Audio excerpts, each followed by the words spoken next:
Hello, everyone. I'm not muted. I checked. Hi, everyone. I'm Kai.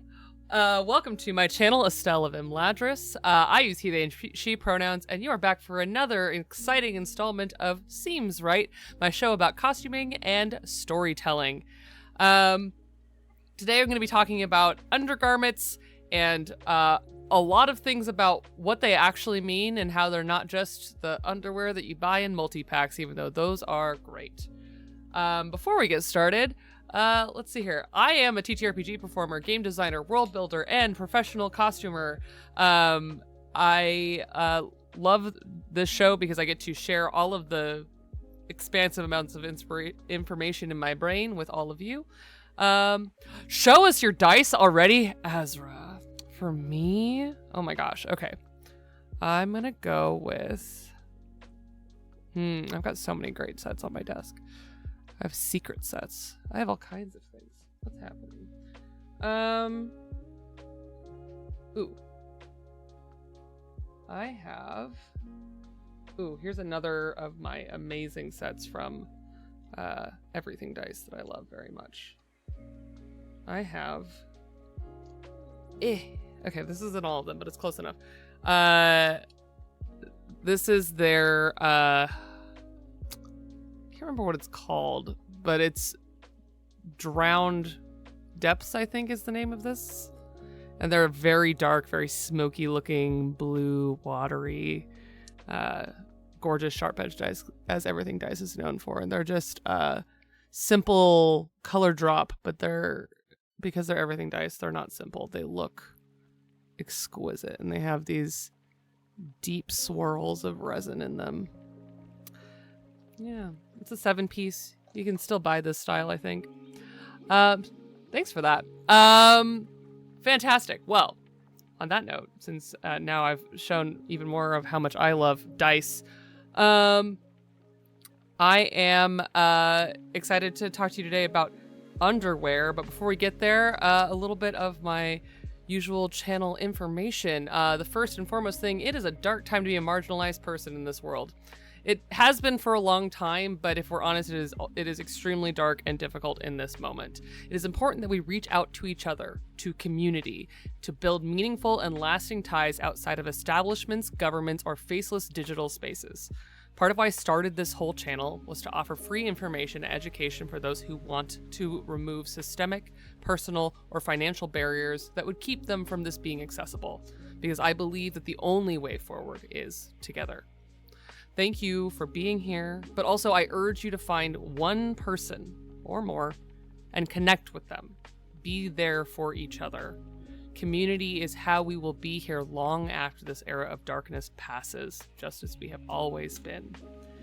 In that same vein, in caring for each other, we must also not forget the world that we live in.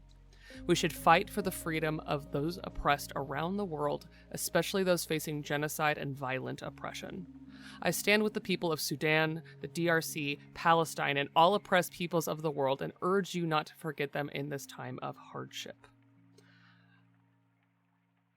And also, even though it's a day late, happy Aero and happy Ace Visibility Day to all of my Aero and Ace beloveds out there in the world. I see you, you are valid, and I'm just happy that you are here with me today.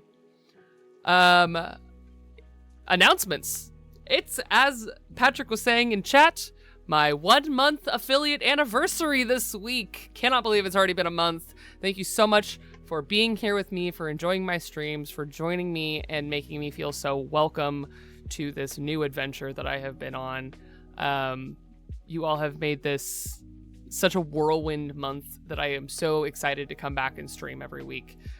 So your support means everything to me, and it allows me to do this on an ongoing basis in a way that feels sustainable. And so I just really appreciate you all, and I cannot wait for what the future holds.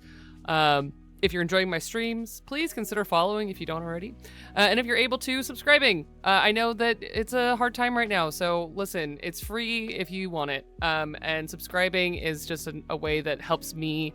It gives you access to ad-free viewing. There's a bunch of fun emotes. I am working on some potential future subscriber-only things. But in the meantime, I am an independent content creator, and all of your support helps me continue to tell stories and talk about all of this, and how to help you tell stories, which is my actual goal, and make them richer and more personal, hopefully for years to come. So thank you all for being here. And to that end, as I said last week, I have raised the price of channel points. Azra just cashed in some of the Corvid points for my channel, to help make it more sustainable and fun for everybody. Another thing that you get if you are a subscriber is it does, I believe, increase the amount of channel points you accumulate per minute of viewing. And another channel announcement, even though it is not going the way I wanted it to. I have started publishing my VODs over on YouTube. Unfortunately, due to some issues with YouTube that is entirely on them and not my fault at all. I am not being sarcastic. My screen name there is not quite right yet. I am trying to get it fixed, but in the meantime, if you would like to watch any of my VODs, I am slowly uploading them to YouTube at Estelle-of-Imladris over on YouTube. So please go check those out, especially if you want to catch up on stuff that maybe you missed here, or YouTube's more your speed, or for any reason, those are now available on YouTube for you. And I will be uploading them on a rolling basis. I think there's like 4 episodes up total right now. All right. Now, before we get all the way in, let's get over to Seems Right, but let me open. I have a special list of content warnings because this stream is going to have some stuff in it. So, today we are talking about undergarments, what they are, why people wear them, what makes them fun, and why you should care about them. It may also include, outside of my regular content warnings for this channel, sensitive topics such as underwear, gender dysphoria, gendered social expectations, body politics, including fat phobia, ableism, racism, systemic inequality, sustained physical restraint through garments, and body alterations. So if at any point in time any of this becomes uncomfortable for you or not fun to listen to, I implore you to go take care of yourself. And I welcome that stepping away is more important than hearing me talk about underwear, even though underwear is super fun. All right. Well, with that, let's get on into it. Let's start with, what are undergarments? Why did I use this word undergarments? Isn't it just underwear? No. So undergarments, typically, it's a very broad category of garments that covers anything that goes closest to the skin or protects the outer layers of clothing from the body, or shapes it from the body outward. And so this is going to include all kinds of things. I have a short list, and something to note and kind of keep in your head as we're going through all of these things is that undergarments are not just meant to protect you from your clothes, even though that's great because no one wants a jeans seam up in their crotch. But it also traditionally was made to protect the garment from the wearer, because we have human juices. I know that's really awkward and uncomfortable to say, but like, we sweat, our skin gets everywhere, we're oily, we leak all over the place.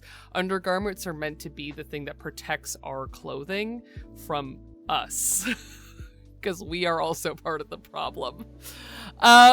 So, types of undergarments, specifically traditional Western undergarments, include underwear, boxers, bras, undershirts, chemises, camisoles, corsets, petticoats. Those are just a very, very brief list, and those span such a broad selection of things. Some great non-Western examples include the Kaupinam from South Asia, the Fundoshi from Japan, the Juban, also from Japan, the Afuongo from the Luo people in Africa, and the Jieyi from China.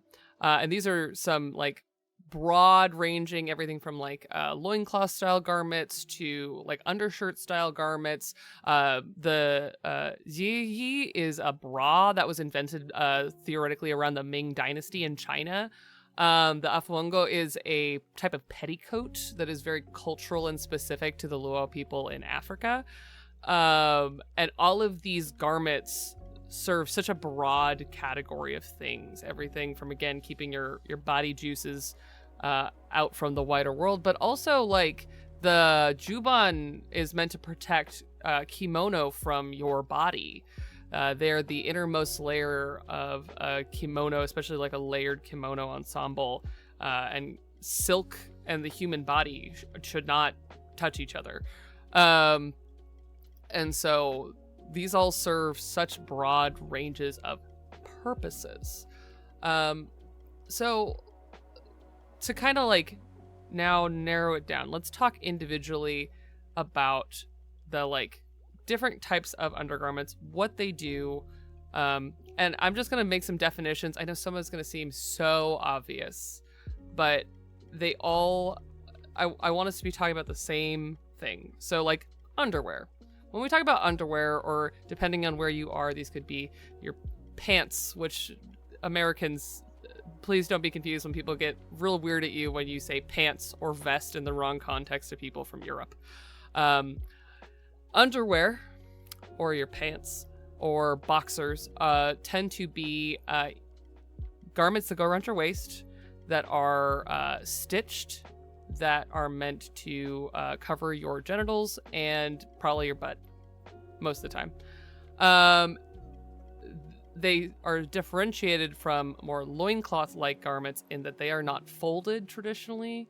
They tend to have a waistband that is integrated into either a bifurcated, which just means two pieces that go together instead of one singular piece. So that would be like your boxers. Anything that looks like pants are bifurcated garments, as opposed to like a skirt is not a bifurcated garment, if that makes sense.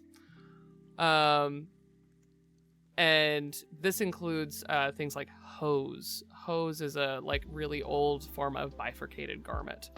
And then a bra, or anything that covers the chest, especially for people who have breasts, are not all what we think of when we think of as bras is mostly like a garment with a cup shape to hold each individual breast. But bras have come in every shape and size, every style. There's been long periods in the world where individual breasts were not fashionable, but the uniboob was. And so sometimes they are one large pushed together mass. Sometimes they are flattened. One of the things I am going to definitely talk about, and something that I wrote extensively about in grad school, is the history of chest binding. And so bras and chest undergarments that are specifically made for people with breasts have probably one of the most known history of undergarments, including like a lot of forms of lingerie are focused on that. Corsets and things like that. No, not the captions freezing. Thank you, Milo. Hopefully they're behaving now. Maybe. There we go. Hello, captions. No? Oh, goodness. Let's see. Let's refresh that little thing. Live content, everybody. There we go. Hello. Okay, so thank you for that. Apologies for the little hiccup. So we're going to get into it about all sorts of upper body undergarments that are not the next thing, which are undershirts. Undershirts are just garments that are made to go over the torso, that are not specifically made to contain breasts. And this includes various forms of t-shirts, especially some of the most early styles of like singlets, which, by the way, I'm here to be the one to tell you, if you see a undergarment that is a tank top that is white, there is a very, very nasty term that people have used for years that I think stems from the 80s. That is a reference to domestic abuse. Please do not call white ribbed tank tops that ever. Call them singlets, call them tank tops, call them sleeveless undershirts. But please never use that term. It is so out of date and it is so terrible. Please, for the love of everything. If you don't know what garment I'm talking about, I'm actually going to look it up because this one comes up still to this day. They're still frozen? No, they're not frozen. I saw it. Are they still frozen for everybody? Hold on. Yes, correct, Patrick.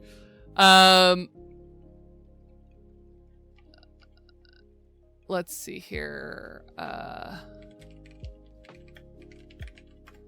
So, for those of you who need clarification, because I want to be extra crystal clear so that people do not use this term, and I don't want you to feel like I'm upset with you, because it is just a term that people have used for a long time. But I refuse to even say it because it makes me angry. Okay, here we go. We're gonna go to the screen. This guy. This is a white tank rib undershirt. You can use any of those words in combination. You can call it a singlet. But this garment is made to protect shirts, like the one I'm wearing, from human sweat.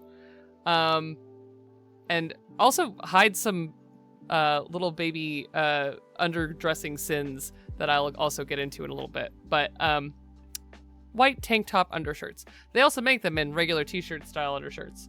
So yeah, enough of that for now. A little preview. There's gonna be a lot of visuals. And just in case you are worried, or maybe it's not your cup of tea and you're wanting to brace yourself, my intention behind all of the images that I will be showing is all educational. They're not like lingerie style garments. Oop. Hey, could you not do that? Boo.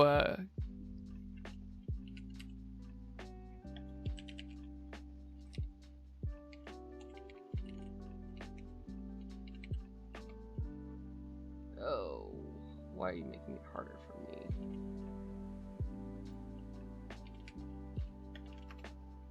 There we go. Yes, A-shirts. A-shirts are also excellent. They're... Yes.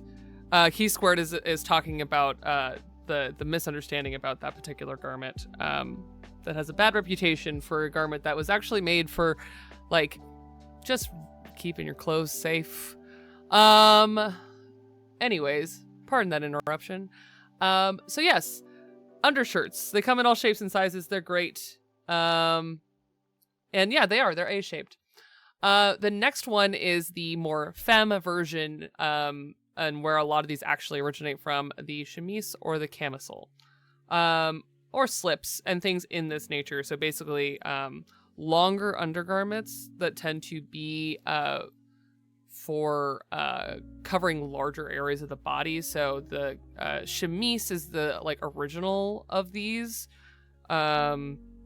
where they are meant to go literally from shoulder to the knee, if not longer, to protect specifically garments like dresses from the body, the same way that an undershirt would. There are also sleeping versions of a lot of these, and then they've also been shortened, and there's variations.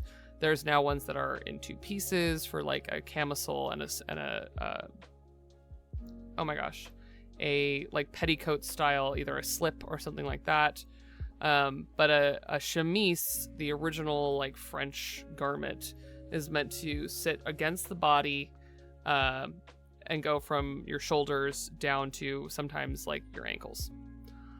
And then there's things that go over and around and under such things, including corsets, which we will talk about also extensively, and petticoats, which we wear a lot less of these days, but people should still wear them because they're actually great.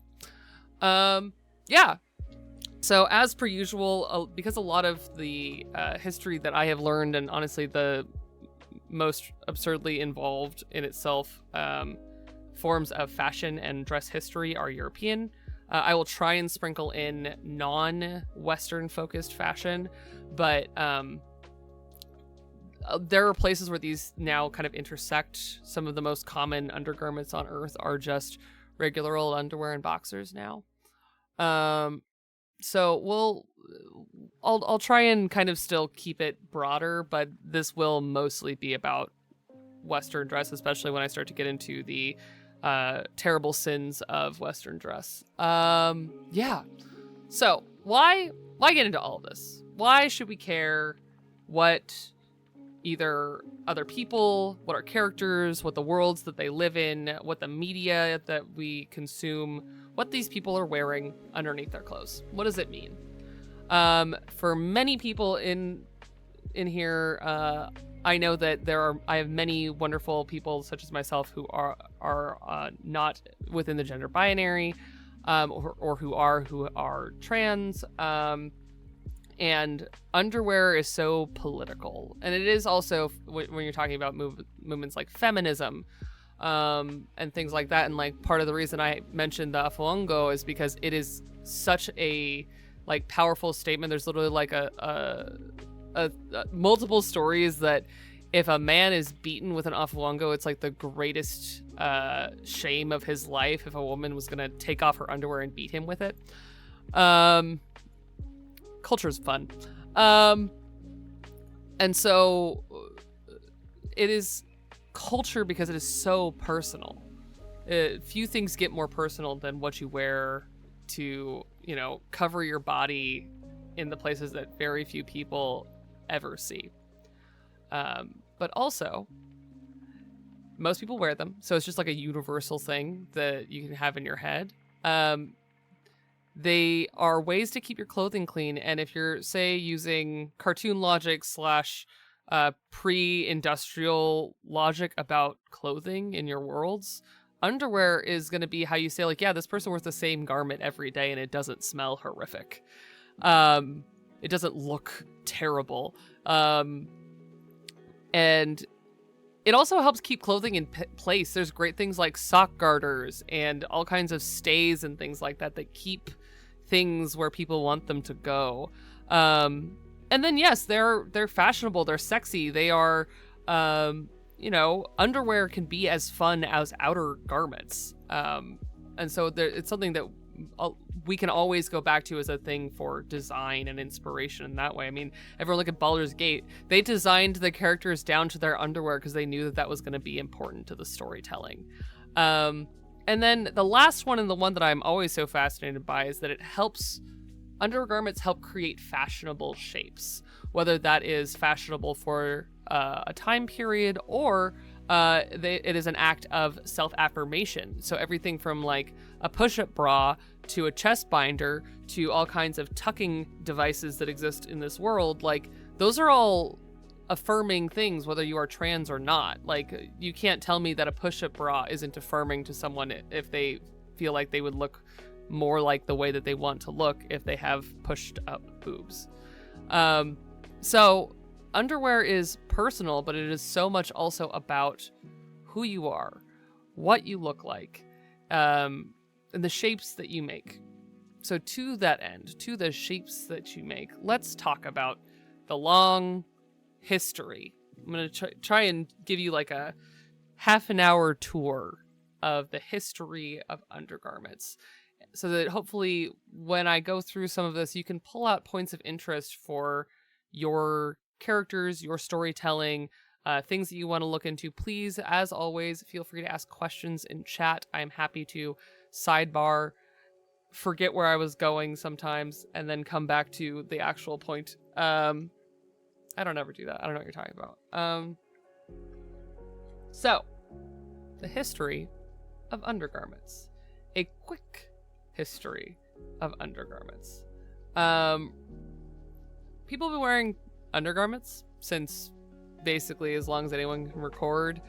One of the downsides to undergarments is that because they are the thing that absorbs the sweat, the oils, the body fluids of all kinds, and they tend to be natural fibers, they're some of the first things to decay. We do not have as many undergarments that are preserved as a lot of other garments. And that's just because people are gross. I'm gross. And we put our bodies into our undergarments. But from antiquity, there is evidence of all sorts of body coverings that cover your like crotch area, the chest area. There are ones that are notably more like colorful or basically fashionable, all the way down to just this is the raw cotton that we have, and we're gonna wrap it over our bodies, which is a lot of like the origins of more loincloth like garments that evolve and become more of a science and a system. Yeah. And so through the like medieval era, especially when it came to like people who were out working in the world, a lot of specifically men started wearing the branch, which are basically two tubes that go over the body and tie, go over the legs and tie in the middle. A way to keep the legs kind of protected underneath like long tunics and things like that.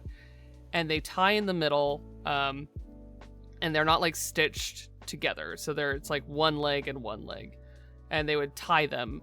And there's a lot of like historical artwork where you can see people wearing like hosiery with then like knots hanging off of them, and that's what those are. Early underwear was in Europe was very like, we have two tubes, and we're going to tie them together and they're going to be good enough. But also because they don't close in the middle, this is also the origin of things like cod pieces that were actually meant to hold parts of the garments together, and also be what people associate with cod pieces is an accessible way to get, to the underbart. And the progress of it starts to go to like things like garters and things like that to tie them off. And then people go, well, what if we add things to that? And so over time, these evolved into becoming like a relatively close-fitted boxer hosiery. And then they continued to evolve, and they became something that was fetishized and decorated, and they just grew and grew because the usefulness never fell out of style ever again. We still wear basically variations of these garments evolved over hundreds of years today. So around the like 1500s, we started to invent ways to hold the body together in ways that we wanted to, instead of just covering it up. And this is where the introduction of garments like a pair of bodies or a pair of stays comes in. And this is the early part of what would eventually be known as the corset. And so bodies or stays were stitched together. When you think of like Ren Fair bodices, they are shaped using this idea of the bodies, and then they might have a stay, a stomacher or something like that stitched into them as well. But basically it's just a garment that covers the torso. And I have one that I was going to show you all. Where is it? I opened so many things, everyone. Where did the good one go? Nope. Oh, here it is. So this one is from the 1730s. Pulled straight off of Wikipedia, but it is from LACMA here in Los Angeles, the LA County Museum of Art, which has a pretty extensive collection of garments. And you can see that this is not just one simple garment. This is actually stays that are stitched together, and this lacing is purely aesthetic because the real lacing is in the back, very obviously to me. But you can see how high and tightly this is meant to push the body and manipulate it to fit a fashionable shape, including these hip pads that are meant to not only extend out the hip of the wearer, but also protect the wearer from the weight of these skirts, because really heavy fabrics are the very common standard for how these dresses were made. And I don't know if you've ever held like 8 yards of fabric, but it can be really heavy. And so to make these skirts, they're not cutting the fabric. This is an interesting thing in general, is that one of the most common things until like, well, at least the Renaissance had examples where this was not true, but like all the way up until like the Victorian era almost, we were avoiding cutting fabric in various ways to be hyper fashionable. And so there are very, very famous silhouettes that are entirely made to take large amounts of fabric, gather it, and tie it around the waist in fancy and beautiful ways. But if you're going to tie 8 yards of fabric on your hips, having a pad to support that can be not only flattering, but helpful and not give you giant bruises on your hips if you don't. So that's a women's stay. That's a stitched together pair of stays. And with that then comes things like the waist manipulation of corseting and the ongoing expectation of artificial silhouettes. Thanks for the resub, Vault Companions. Let's see here. Did corsets actually have whalebone, or was that a garment that they found that was actually outrageous? No, whalebone was a very common. The primary place that it was used is a piece called the busk, which is the strong front body of corsetry. And it is meant to shape the stomach in a way that was fashionable or flattering or very rarely comfortable, and keep it completely straight. So I can actually show you a busk. That's a great question.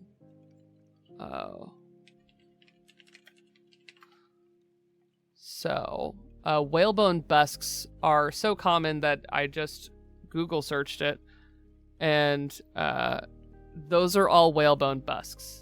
I pretty quickly found quite a few. And they've become decorated and personalized. They're handed down. Whalebone busks were such a thing because they're very strong. And, you know, it was also like, we're going to have a fancy thing that someone went and killed an animal over, because that's how the world used to work and still kind of does.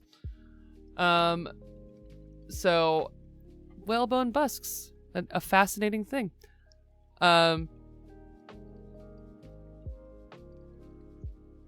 But also there are other materials that have been used for that over time, including coil spring, which is still very common, just straight metal, which is terrifying because if it stabs through the fabric, which if it's straight metal, it probably will, it could stab you, which does hurt as a person who has been stabbed by a corset. So corsets then become part of this industrialized perspective of fashion, this uniculture idea of what fashion should be. And over time, the shape of specifically women's torsos, but also men's torsos, became just a keen focus, not only of fashion, but then of the undergarments to then make that fashion happen. And so styles and shapes of corsets evolved over time from just being like, hold them together and push them up, to maybe flatten them, round them, make the stomach more pronounced, make it less pronounced, make it mostly hips. And this is where things like bustles and panniers come from as well. Finding ways to challenge our perceived view of what a body fashionably should look like. And that's where one of my absolute favorite books on this earth comes in, which is a book that is super out of print, but me being the costume nerd that I am, I had to find a copy. It's called The Unfashionable Human Body, by Bernard Rudofsky. And it is a book entirely about how we have prescribed what people should look like. And sometimes it's great. And sometimes it's pretty terrible. And talking about ways that we have fully appropriated from other cultures. It's a very fascinating book. But the thing that I bring it up for is partly because this book is a fashion analysis written in, I think, the 80s, about what we have done to our bodies in the name of fashion, and where a lot of fashion-based body dysmorphia comes from. Because as a person who grew up in the 90s, boy, there's a lot of 90s body image things that persist to this day that I know a lot of people my age still battle with.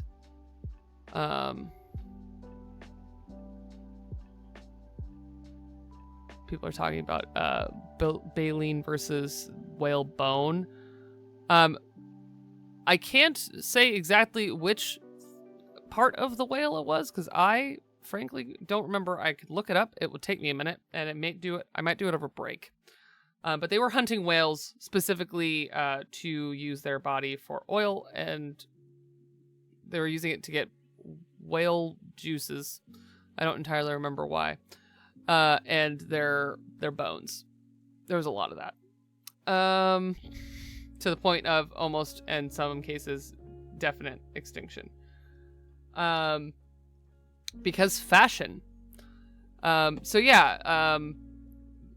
The evolution of the corset goes hand in hand with the evolution of fashionable body image and the prescriptive nature of what people should look like to be considered fashionable. And over time, then the corset gives way to all forms of feminist reform, including the 1920s, where basically some of the first industrially manufactured compression bras were made, because the 20s, the fashionable shape was boyishly flat, was like ways that they actually described it. And so the change of we cover our bodies with chemises and camisoles and long shirts and things like that, to now let's make it a very specific shape using engineered garments that are practically architectural in nature, is the dark history of fashion. And it's all undergarments. So I'm going to show you some, because eventually it's not a big jump for that to then become just like the modern underwire bra. But, oh, here we go. Here's a great picture that I have seen in many places of just the evolution of women's underwear specifically. Let's do this one. So this is specifically like focused on the US, but there are, again, some very fascinating examples around the world of ancient undergarments, which is a lot of what these are. And talking about things like the farthingale, which again was framed with whalebone. And there's like examples that still exist of whalebone farthingales, which are basically like drums They're like fabric drums that people wear. I'll show you a picture of a farthingale in a minute. They're very silly, I think. So the evolution of the shape of undergarments, and you can even see through these pictures, except I'm covering the last one, but the last one, it takes no imagination because it's exactly what you think it is. Look at my little guy back there. So we've got your 1800s corset, and I actually have, I think, the corset that this was drawn off of open to show you in a second. And then it starts to get extreme in the 1900s. The very feminine S shape, I say it very strongly emphasized quotations, that has to do with the shape of your bust line, which is specifically the point across one's nipples at a parallel to the ground. The bust line to the waistline, which we're going to talk about waists in a second, to the hips. And then the 20s, like I said, where just like fully tubular shaped people was the fashion. So the opposite of this strong S curve, which was in response to the very restrictive nature of these garments and the very quote unquote wild and open 1920s. And then into the 1940s, where again things get very prescriptive, but then throughout the 40s, because of the changing nature of technology to do with fabrics that evolved during World War II, also things like nylons became quite a thing. And so things like oh my gosh, I just fully drew a complete blank. This, like a hip based corset of various forms, began to be very fashionable because people needed them to hold their stockings up. And then we get into what is much more familiar shaped undergarments to people who pay attention to Western garment. And it becomes fashionized and fetishized all over again in new and different ways. And a lot of this, you'll notice, is about women's undergarments, because as with many things, men's underwear doesn't evolve that much. Though, fascinatingly, there are multiple eras through here in which even men commonly wore corsets. The 1920s, men were expected to be shaped a very specific way, and men's corsets were not uncommon. Obviously only for like the very wealthy who are going to be wearing cummerbunds and waistcoats and tailcoats and all of that stuff. But as far as fashion goes, they were made and sold to men to be shaped in that very 1920s broad chest down to tiny waist and then straight hips. And there are all kinds of examples of men's body stocking style body manipulation undergarments as well, body shaping garments. I'm going to show you a farthingale, and I'm going to... What was the other thing I was going to tell you?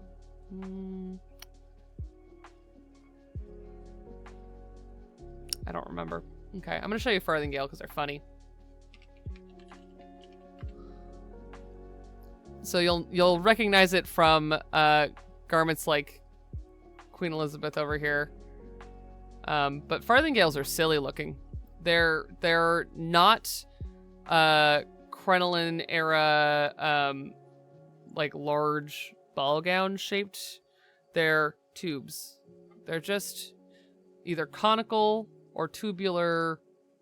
So here's a conical one.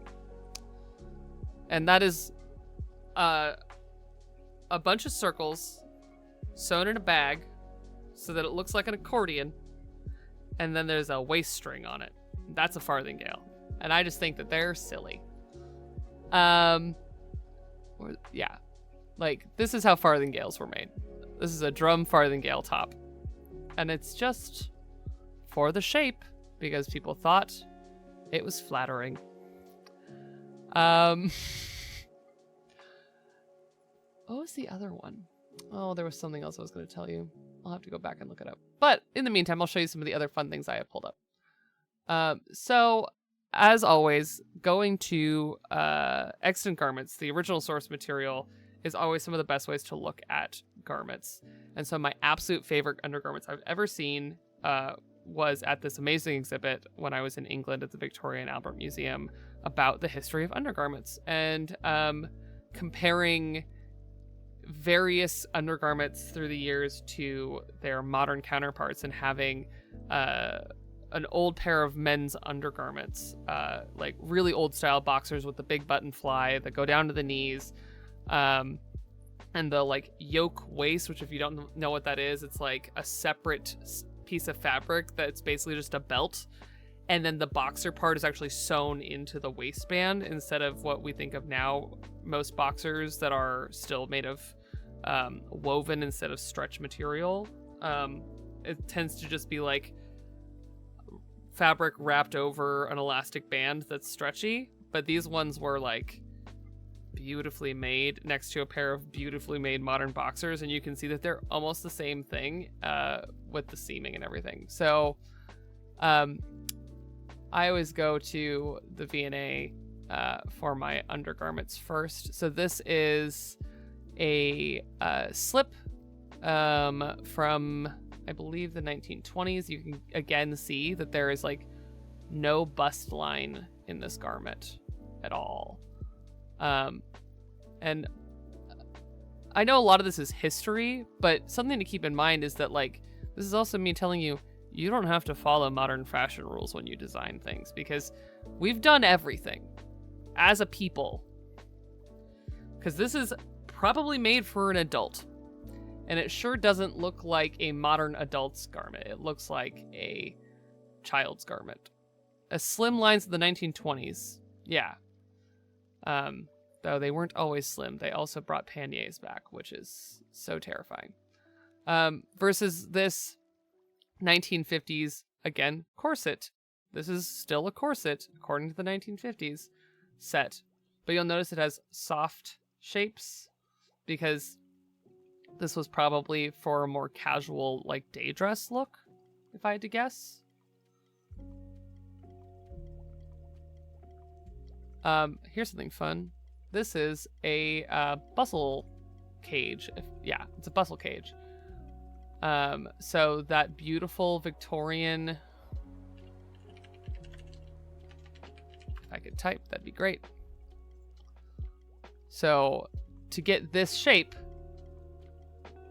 they would wear things like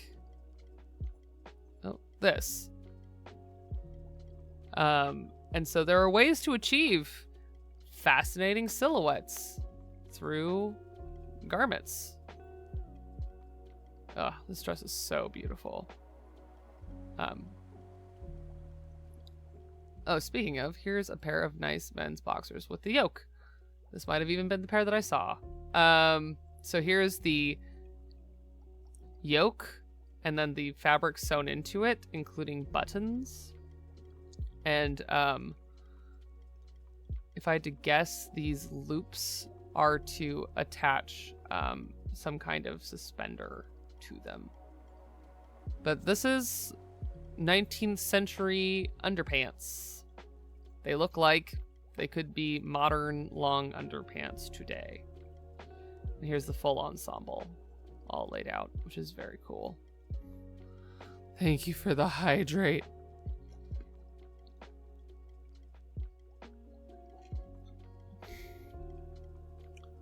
And here they are on a form. And these are, over 100 years old, and yet they still look like things you could buy today. Here's a great example of a 1950s bra that is post-bullet bra, which, if you don't know what a bullet bra is, they're very silly. There was a fashionable era in which people wanted breasts to be cone-shaped. And I just think that that's funny. I'll show you. Taking a risk and searching for bullet bra. That's a modern take on it. That's not what I want. That's an extreme version of it, but like, This isn't. This is not far off at all. That's a bullet bra. So that's not a great picture, actually. Yeah, people just did this. So, bras. We've got this amazing kind of girdle-like garment. There it is. That's the word I was looking for. And then there's beautiful pieces like this 1883 corset.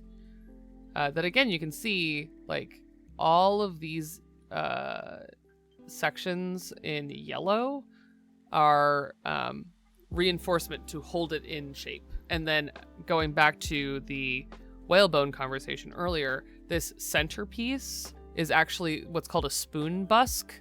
So it's a busk that is made to split in half, first of all, and it's called a spoon busk, you'll notice, because of the shape of this rounded bottom.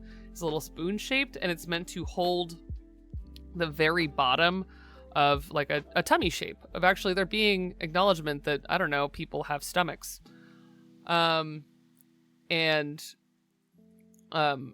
It was meant to be a very like feminine shape because at the time it wasn't unfashionable for women to have fat around their middle because that's just how people are made.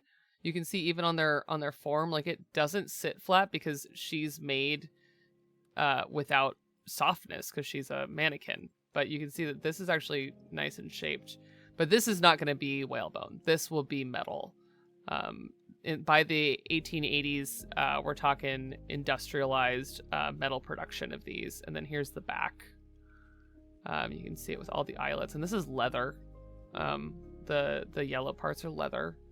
And then the red parts look like canvas to me.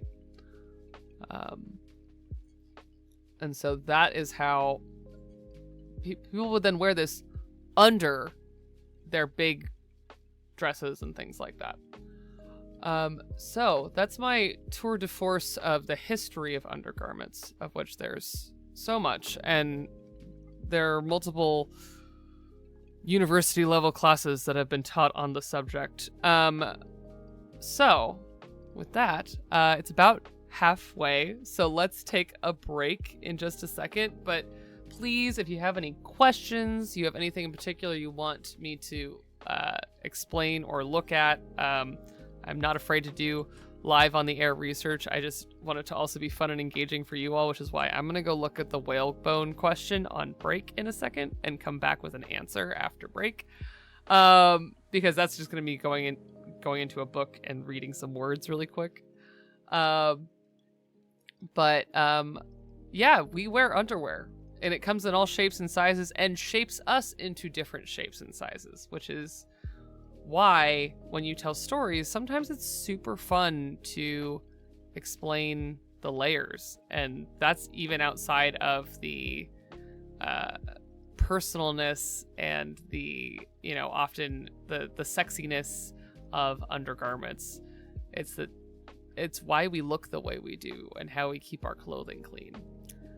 So, thank you for sticking with me on the first half on my speed run of the history of undergarments. There's a lot more out there, and if this interests you, there's a lot of great resources out there, including The Unfashionable Human Body, which I love so much.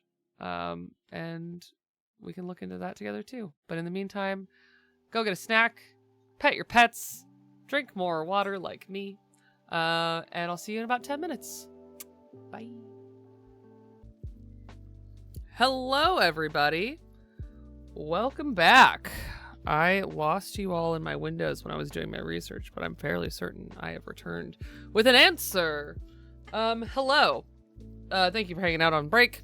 Hope you all pet your pets, got a snack. I got some cola. My throat's been really dry. It's not even that dry here. I don't know what's wrong with me. But I came back with an answer about our whalebone query, because I love these kinds of questions. And the answer is yes, it was mostly baleen. You are right. But there are also lots of examples of it being made of bones, specifically tusks, which are more like teeth, but still, they're bone, right? There are examples of them made out of walrus tusks, ivory, all kinds of other things. But, you know, they all call it, the baleen in particular is largely called whalebone, but it is still the reason why the whales were hunted. Some of the most beautiful examples, like the ones that I showed in my quick Google searching, the scrimshaw ones, which are the ones that are etched by hand, usually by the sailors who caught the whales, were coveted in part because the etchings would then be given as gifts to women that they liked and worn in a very personal place in their busk channel in their corsets. Yeah, very fascinating. And also, the reason why baleen in particular was so coveted was because you can steam it and shape it so that you can actually shape the busk to the shape of the fashionable corset shape. But you can't do that with a lot of, bone. But the problem is for both bone and baleen, they are breakable. And I can only imagine how many people have been stabbed by broken whalebone, quote unquote, stays. So there we go. One of the many strange mysteries of costuming revealed today. Whale's revenge. Correct, Jason. So, with all of that fun and adventure, let's talk about fun things to do with underwear besides wear it. My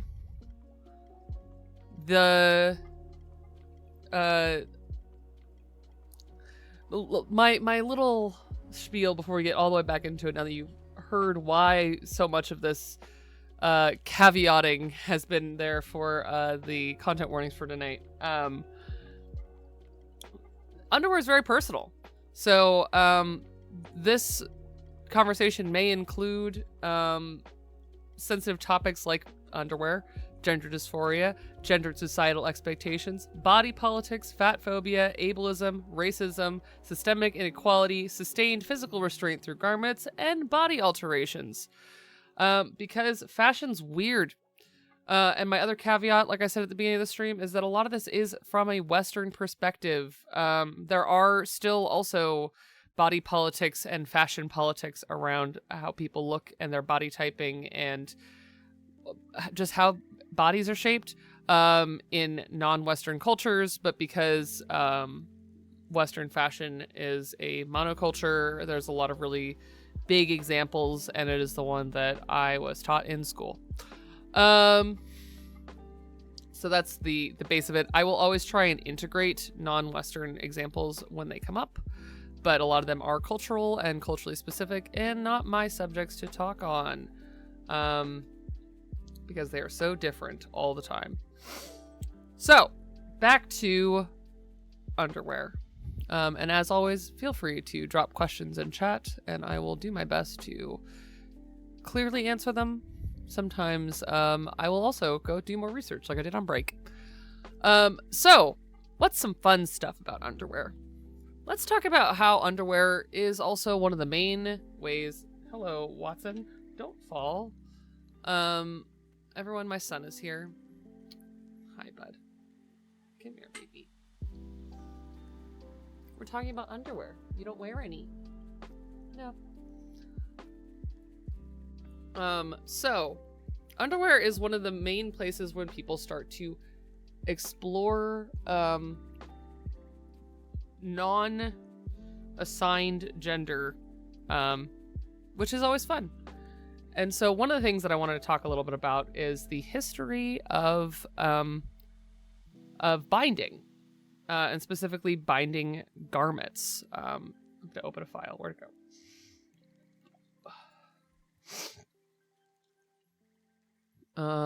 Because I wrote a whole paper on this exact subject. So people have been altering their body shape, if that's not apparent by all of this, since forever. And one of the things that comes with that is then if you are curious about exploring other shapes, there are ways to do it. Let's see here. Where did that file go? I think I closed it, so I just have to find it again.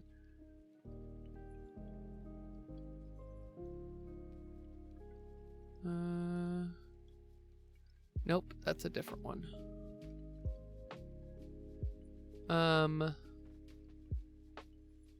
There we go. This is the right one.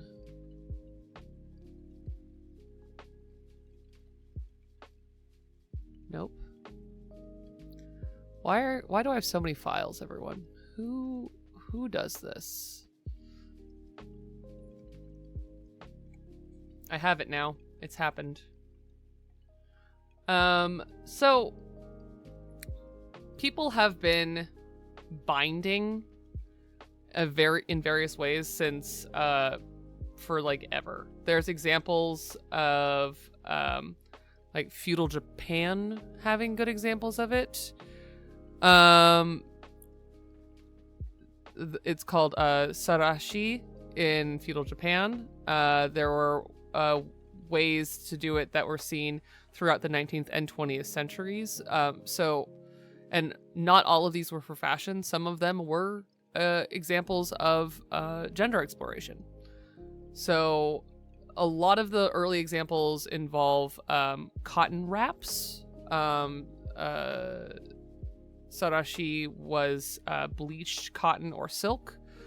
And it was made to, again, make that like very flat appearance, and that was for fashion. But it's also for support. One of the best things about corsets, I don't want you to leave this thinking that I hate corsets. I actually think that corsets are kind of wonderful because they're also early examples of ways that people could have back braces. I mean, like there are women that you didn't have to like tight lace. Tight lacing is not always the standard in corsetry. Sometimes it's just a body holding garment. And in that way, like binding also comes from that same place where the act of holding the body in using wrapping, which was all the earliest forms, was actually very supportive for the back. And in the case of sarashi, it was also like a way to support the body in the way that medical wrapping supports the body. And then we get into more industrialized garments to suppress the shape of breasts in the 1920s, because all of the fashion was this like conical shaped woman. I don't know why they just thought women are tubes in the 20s, but they did. Even though, and there's evidence and photos of this. And, oh, Gray, I see that you asked a question. I'm going to find it. I'm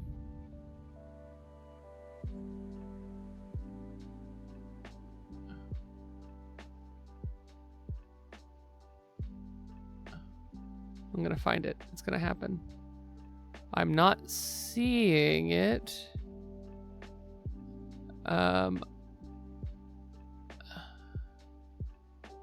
And I would love to answer it, but I don't see a question.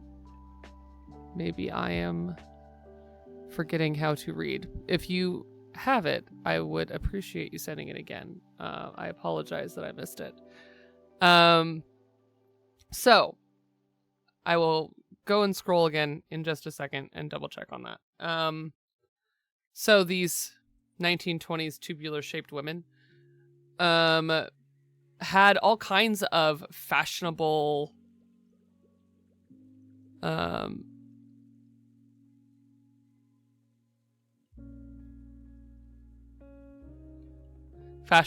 like compression garments. And there was one of the ones that I found really funny was that there's actually like examples of basically like a rubber band, which modern binding, don't use ace bandages. Don't use just giant body rubber bands. It's bad for you. It compresses your ribs. It makes it hard to breathe, and you can actually cut off circulation. But there's examples of all of the bad ways that you think you shouldn't chest bind in industrialized garments that were actually sold in the 1920s, because we don't learn. And then there is the Symington side lacer, which was a laced garment that was basically an opposite corset, which I think is very funny. But it is actually cited as one of the earliest sports bras. It is cited as one of the like ways in which we figured out, oh, we can actually make it so that doesn't bounce around when you move by cinching it down like a corset. But over time then, we did find other notable ways to deal with it, including real sports bras.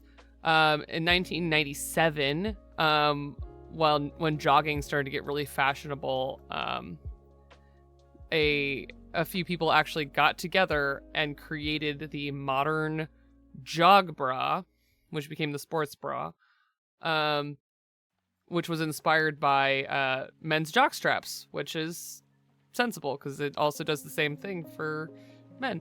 And then basically all of the technology made for sports, they started to also integrate into things like affirming garments, but of course in secret for a very long time. But by like the 2010s, there were multiple examples of binding companies outside of ones that were for medical use that were making chest binders and things like that using the same technology as sports bras. So basically the evolution of the sports bra is the evolution of the chest binder, or the evolution of medical mastectomy binding, which is for medical purposes and basically made more like a body stocking. And those two thoughts just became the modern chest binder. Anyways, I'm mostly just very fascinated by the history of binding because there's also like obviously cultural examples of ways in which like foot binding and chest binding and things like that are very old, that over time we've kind of collected as part of the mythology of chest binding, but really it is as simple as sports bras and chest binders, same garment. They just made with different intention and thus look different in their final form, which is great because sports bras are not the same.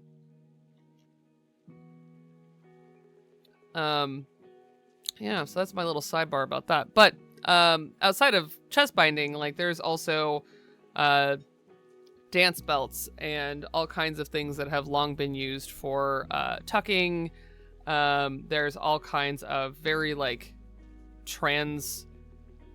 common trans experience garments that fit into this category. And now there's great things like tucking underwear and tucking tape, which is oh yeah, hey Flynn, that's a dark place. Foot binding is wild. So the history is a lot of like dark things, but then there's, I have good pictures. I did so good. I have a thing to show you. I'll use this one. So, in my lovely paper, I did in fact have diagrams. So this is sarashi, the traditional Japanese chest binding wrapping practice that even shows like how they did it. That this is just using cotton or silk straight strips. Obviously it's in Japanese, but it is a contemporary description of exactly how they would do that. So you'll notice they're also doing it over another garment, which is probably a juban, which is that Japanese undergarment kimono.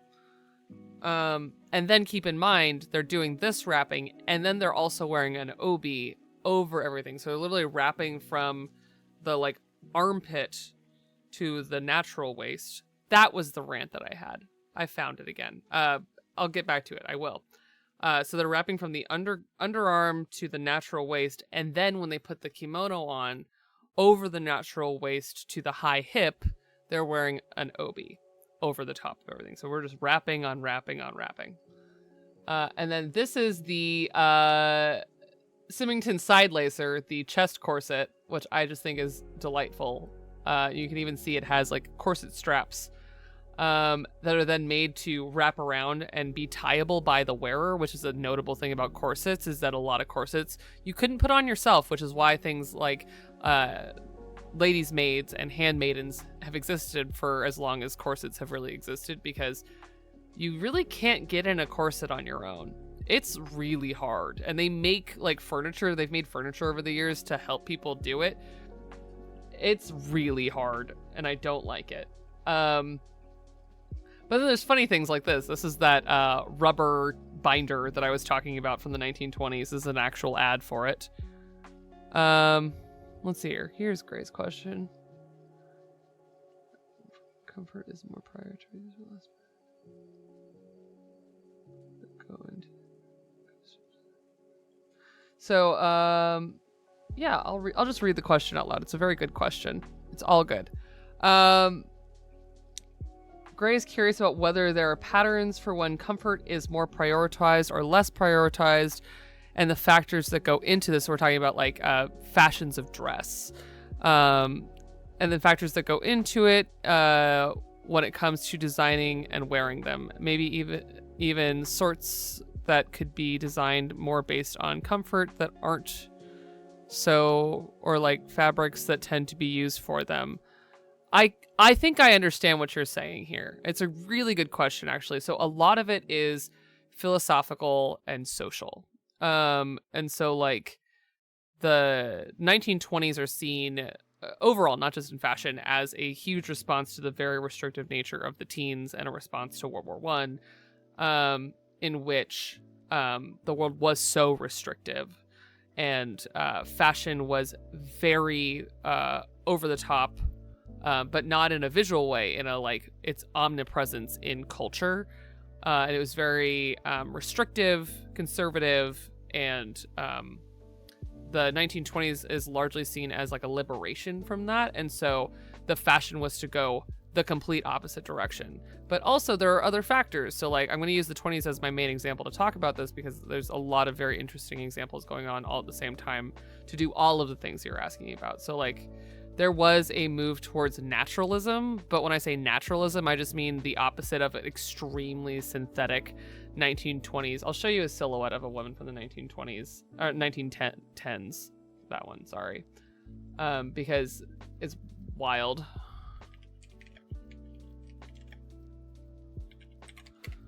So, no, I don't want to see the actual pigeon. I want to see the garment shape. So there was this silhouette called the powder pigeon. And there's also just a lot of like very odd things about like this. These look very like relaxed, and some of them really were. And this is 1910. Yeah, 1910 and 1912. But you'll see over time it gets more and more elaborate, but also very synthetic. Like Paul Poiret was a really famous French designer, famous for doing exactly this kind of very strange stuff, and unfortunately also welcome to so much Orientalism it will make your head pop. Captions stopped again. Captions, we're gonna have words. Are you working again? Please be working again. You're not.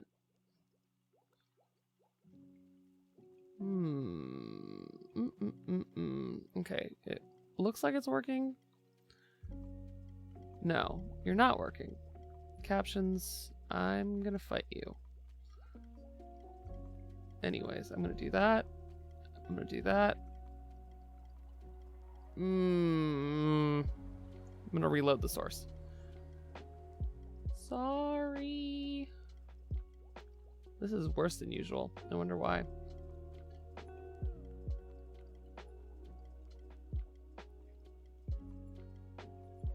There we go.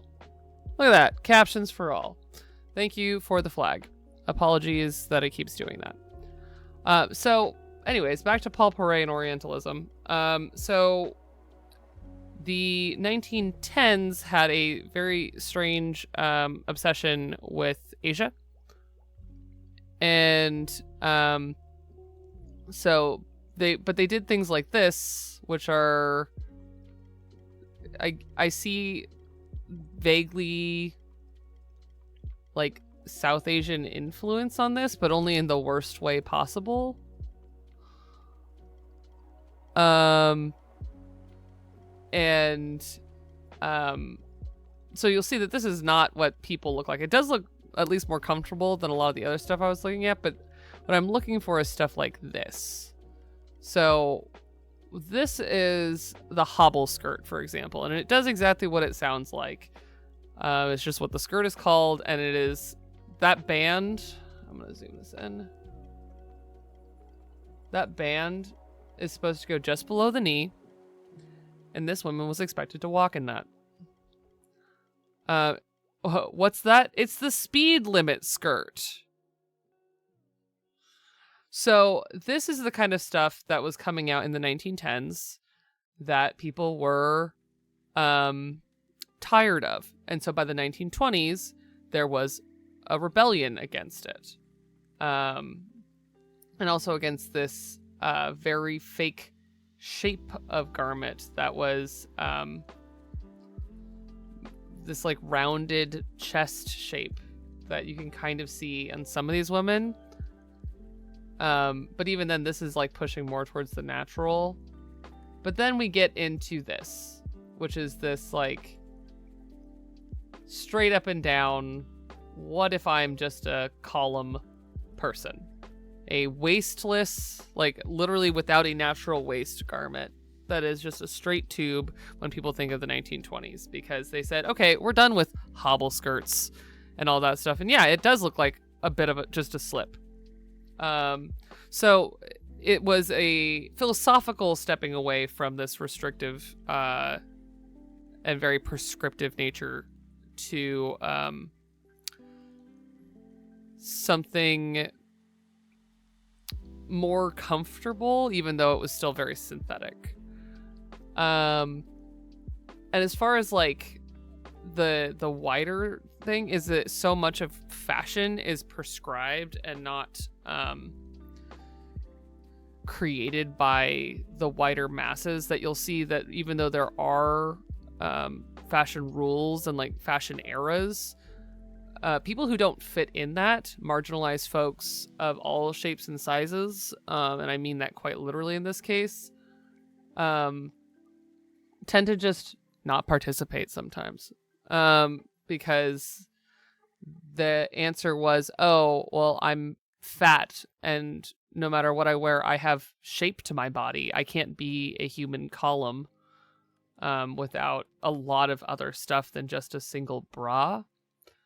And so there are examples of like fat people wearing 20s dresses. They look very different, not because of anything wrong, but just that the prescribed fashion did not suit them because they weren't considered. And you see this all the way through. And so in reality, yes, there are idealized versions, but they don't reach everyone almost ever, either for money or for status or for body, for skin color. Yeah, it's the whole thing where we make, and by we I mean like humanity, makes people unfashionable pretty much at all times. There's always going to be someone left out so long as there is a unified vision of fashion, because there's nothing wrong with, like right now, the fashion is very comfortable and relaxed. But there's nothing wrong with wanting to be put together and wanting to have something that is a little bit more restrictive and form-fitting, and some people like that. And then the opposite is true as well, of people who want to be comfortable and relaxed in a time where everyone is very buttoned up. And so this is why subcultures also exist of things like punk and those kinds of fashion movements, because not everything suits everyone. And it's just such a good question, and it's so much about the philosophy of the age and about how people approach fashion in that era. and most fashion, you have to keep in mind also, like, probably until the Industrial Revolution, your average person did not see the result of modern fashion for a good, like, 5 to 15 years. Because it wasn't actually for everyone. It was for the people who had money to get a new garment. Yeah. Excellent question, Gray. Thank you so much. Obviously, it's something I'm very passionate about. Okay, so we're going to talk about natural waste for a minute, because I've almost forgotten twice. And I'm going to use this woman this 1920s dress as an example, because she doesn't have a natural waist, and that makes me angry. She has one under there somewhere. So, here we go. We have forgotten where waists are in society. I'm going to do something very rudimentary, and it's not because I want to talk down to you all. It's because we all need to be talking about the same thing. I'm going to just pull up a drawing of a body.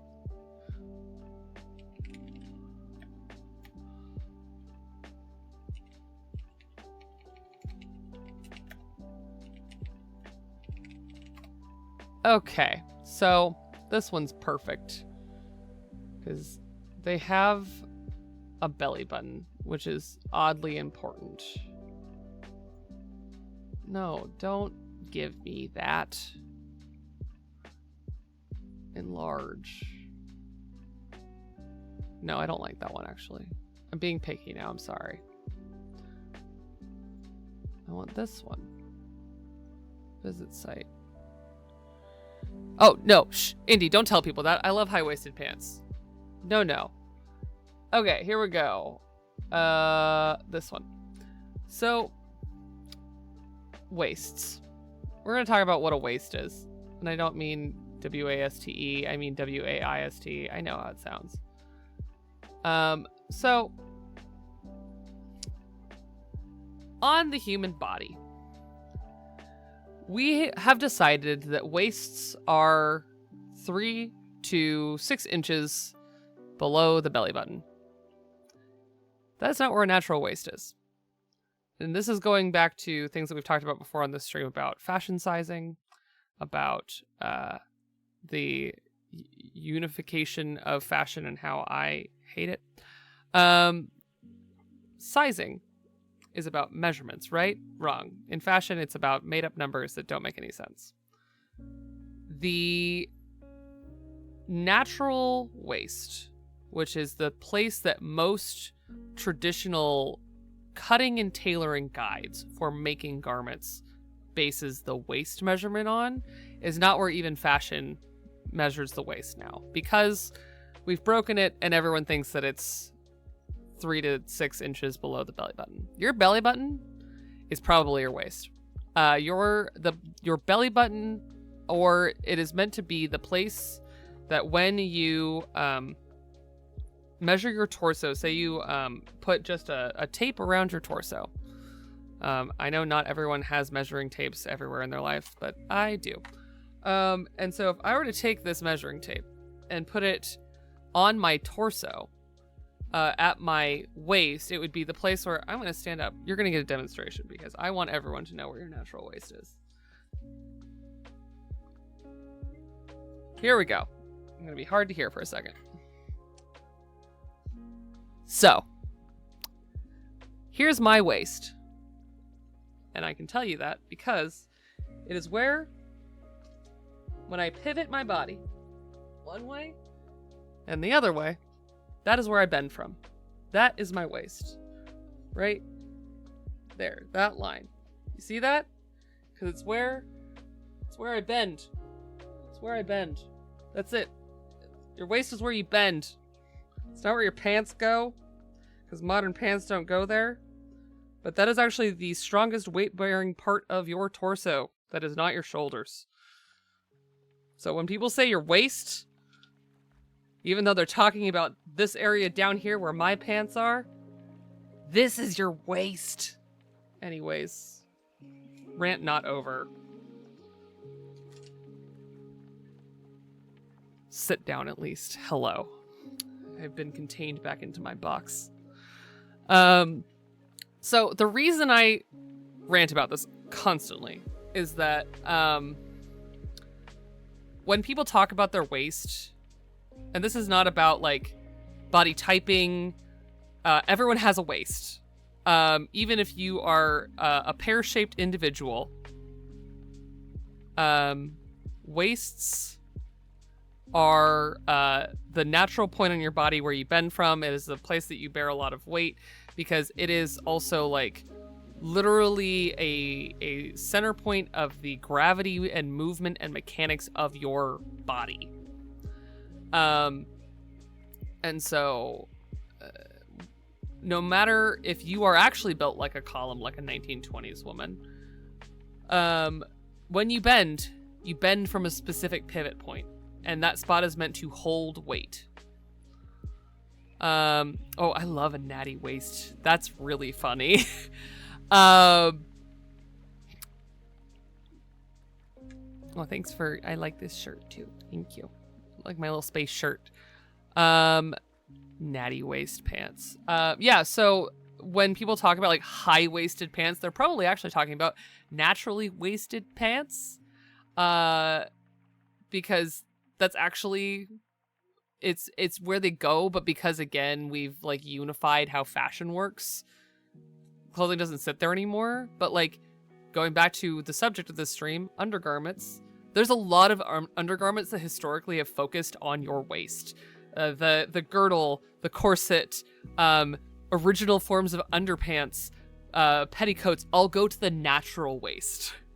And when you are getting measured for like, especially like formally made dresses, any kind of custom garment, they're not going to measure your waist 3 inches below your belly button. They're going to measure your waist, and then they're going to measure down 3 inches below your belly button and measure there, but they're not going to call it your waist. They're going to call it either your high hip or your low waist, because they are different things.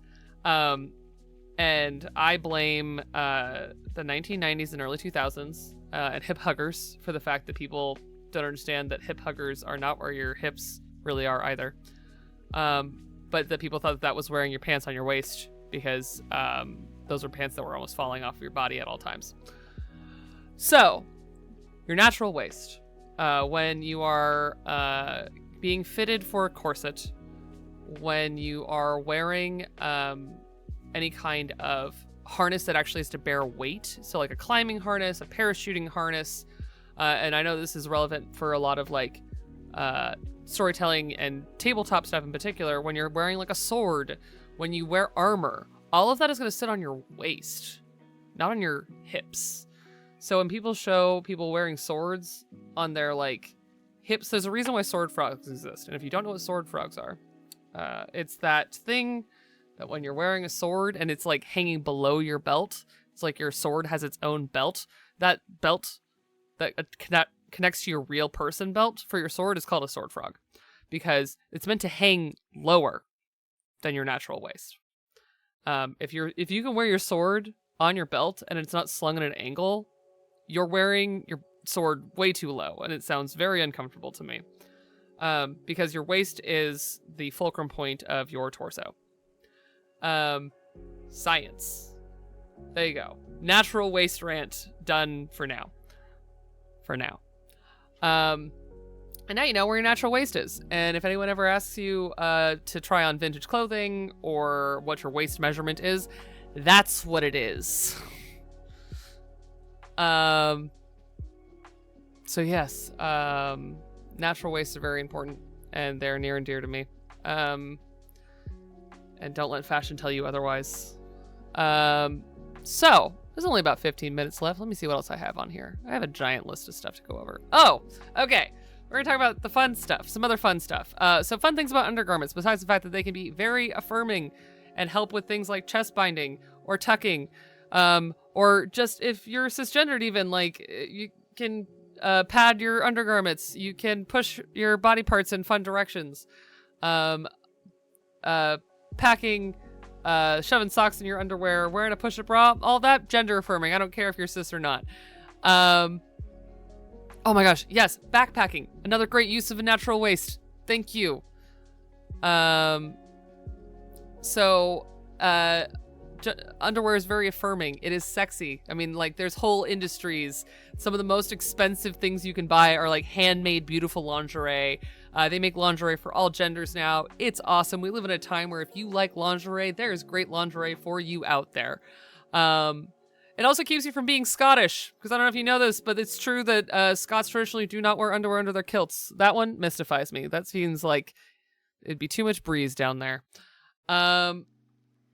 But all of that is to say that all of these things, this very personal array of how you shape your body, how fashion dictates what your body looks like, what you wear to protect you from your garments and your garments from you, how you clean that, what it looks like, how it feels, is all so personal.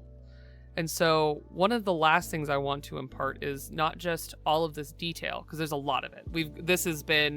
We're outside of the 101 course, everyone. We're in like 210s on clothing history. But I impart this all to you because people wear layers. And one of the best things that you can give yourself is an understanding not only of what your character looks like when they walk around every day to everyone, but also knowing what they have underneath. And to that end, like, how they feel in their skin if they are tightly bound in a corset, or if they have sock garters on, or what kind of stockings they wear.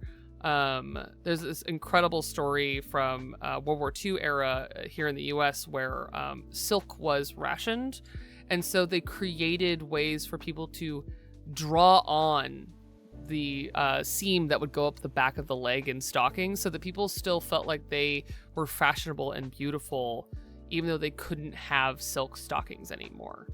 And that kind of innovation, both from like a belonging sense, but also just in a how do we carry on what we think is fashionable or beautiful as things change, is such a useful tool for storytelling.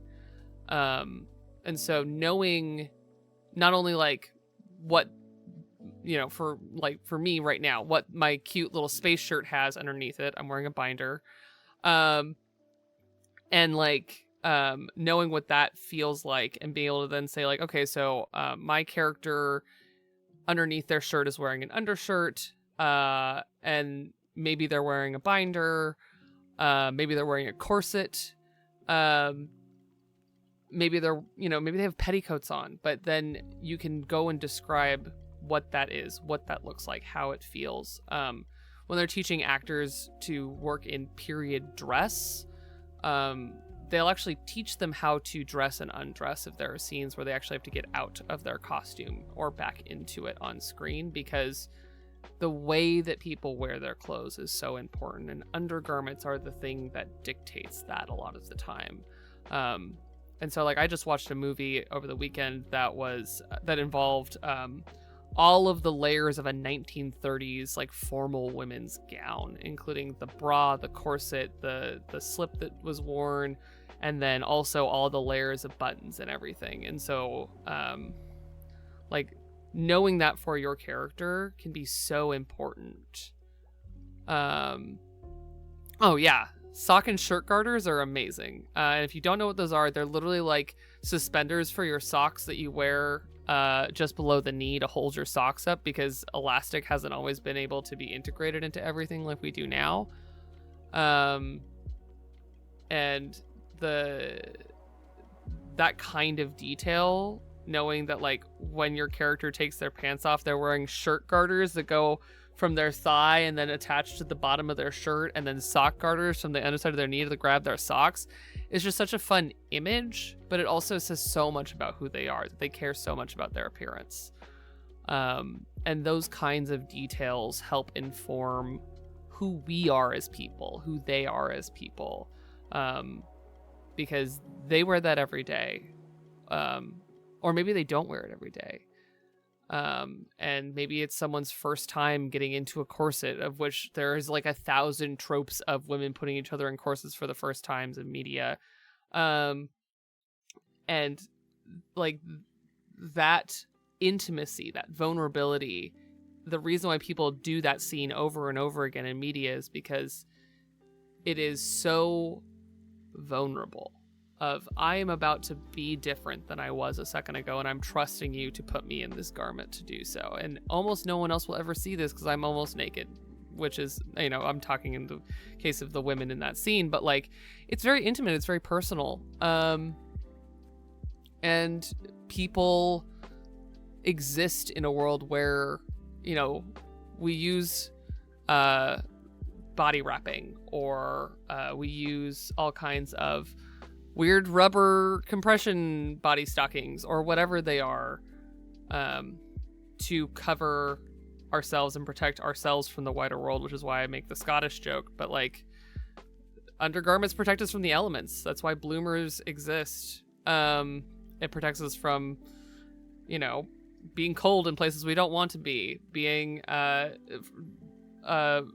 running things like jock straps and sports bras exist because our body moves in a way that can be very uncomfortable or strenuous. And so you can think about these things all the way down to the undergarments that your characters wear, and how it shapes both figuratively and literally who they are.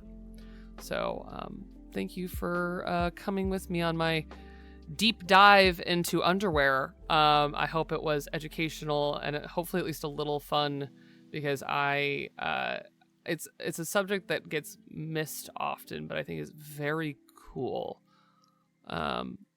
because underwear is a universal truth, unless you're a nudist, I guess, or a never nude. Yeah, so that's that.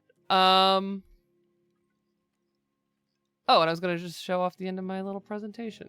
That's right. That was the thing. Of just other examples of body stuff. Yeah. So we got a full body compression garment from Underworks, one of the best compression garment companies in the world. And then a picture that is proof that you can actually do compression garments in any skin tone, and that there isn't one universal skin tone. And just other examples of, you know, kinds of compression garments. Sadly, this one never came into production. I think it might be too thin to actually substantially hold bodies. But yeah, that's undergarments. And thank you for all of your excellent questions today, and food for thought, because there's just a lot. There's a lot. Underwear is a very personal thing to think about and talk about. So thank you for trusting me to go on this journey, and I appreciate you all. So let's see here. Let's talk about what's coming up. Tomorrow at noon Pacific or 3 p.m. Eastern time, or wherever you are in the world. Hold on, let's see here. Oh, yes, Indie Wanderer. Please think about what your characters wear under their clothes. I love that stuff. I have a hilarious thing that happened, I think, in a zero session for the Chaos Protocol before we even started, in which I was talking about Zynan's undergarments that he used to wear all the time, because I just think undergarments are fun and cute, and everyone's are different, and culture is different around undergarments. So yeah, enjoy that and have some fun food for thought, and go look at weird and interesting underwear out in the world. It doesn't have to be sexy to enjoy looking at underwear, and sometimes it's sexy anyways. So, okay, the rest of the week, 4th Age. I'm back with the 4th Age over on Wounded Warrior Project tomorrow at noon Pacific, 3 p.m. Eastern, where I am back playing Erland of Mythland, my dear and beloved shipwright of the Grey Havens.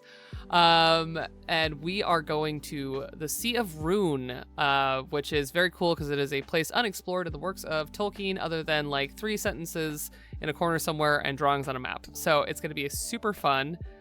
And then Wednesday, and this is for all of you actually right now, Wednesday I will be streaming a game. I have not decided what that game is yet.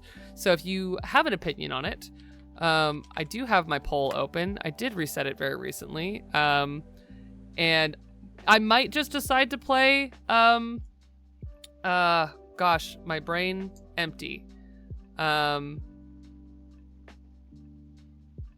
new game that just came out, that everyone has been playing, that I own, that I have not gotten to play yet. South of Midnight, there it is. But I am not sure because I cannot properly content warning a game that I've not played. And I have not had time to play it myself yet. So I'm not sure. It might be South of Midnight. It might be something else. We'll see.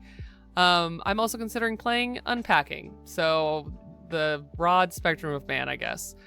And then on Thursday, the second episode of Lori's House from Tender Vicious Studios, a Home We Remember actual play, will be dropping wherever you get your podcasts, featuring me as the architect, which is the GM role, in a story about community and self-exploration through memory and identity. The premiere is already out. You can go listen to that now and catch up before the second episode drops.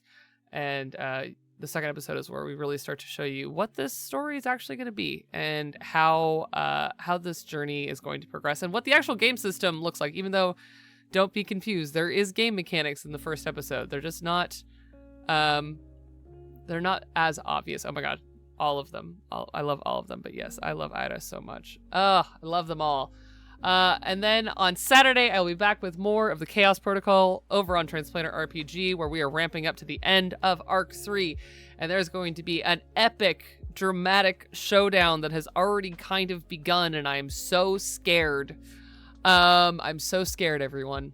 So you can come back for more Chaos Protocol on Saturday, and see what horrors Connie has cooked up for us. But in the meantime, thank you all so much for coming with me on this journey into Undergarments. And if you have any topics that you'd like to see me cover on this channel, please feel free to also drop those in the suggestion box. And if at any point in time you have a longer question, comment, concern, or something that you want to discuss with me in further detail that is not falling under the rubric of me being a cultural consultant for you, you can always email me at my mailbox email, which is just estellavimladris@gmail.com. And I will happily answer those questions or integrate your suggestions or try and learn from any past mistakes I may have made. So please feel free to reach out to me there. But in the meantime, stay tuned. I'm going to go find someone super cool to raid. And I will see you all on Wednesday. Bye.